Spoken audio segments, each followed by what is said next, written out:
effort. Meron tayong kanawayon na pure F1 ng RRCN. Itlog na si RRCN kanawayon.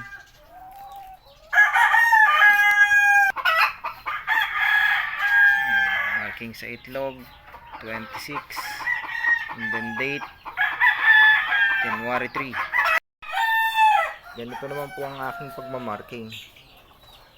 Ito po yung tinatawag na 1530. Ito po yung ulo. Right nose is 15, left nose is 30.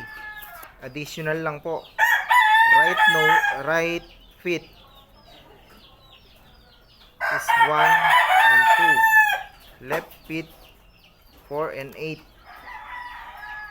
Ngayon, yung pen nyo or yung per hen nyo, yan lang po ilalagay nyo. Halimbawa po, pen number 1, yung Boston sweater nyo ang nakalagay.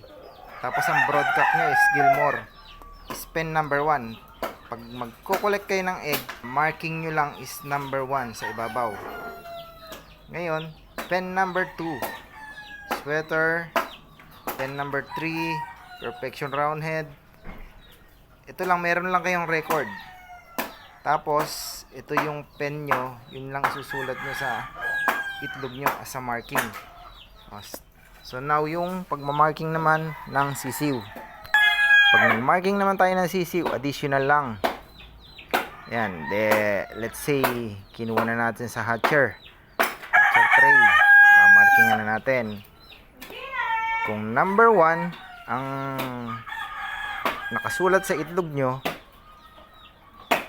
number 1 is right out. Ngayon, yung pen number 2 is right in. Pen number 3, additional lang po, double right. O, pen number 4 is left in. Pen number 5. Pen number 5 is right out, left in. O, pen number 15, right nose. Pen number 30. O, brooding number 30, left nose. Ayan lang po, additional lang.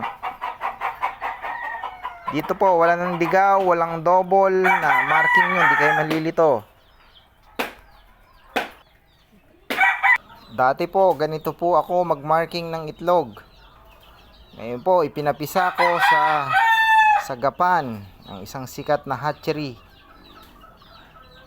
Nung kinuha ko po yung itlog, meron pong puti, meron pong pula. Iba-iba na po ang naging kinilabasan nung aking palahi. Kaya po, sa mga nagpapa-hatching lang po, wag po kayong magma-marking ng pangalan. Kailangan po numbering lang, number. Yung kayo lang po ang nakakaalam. Ayun lang po. Maraming salamat.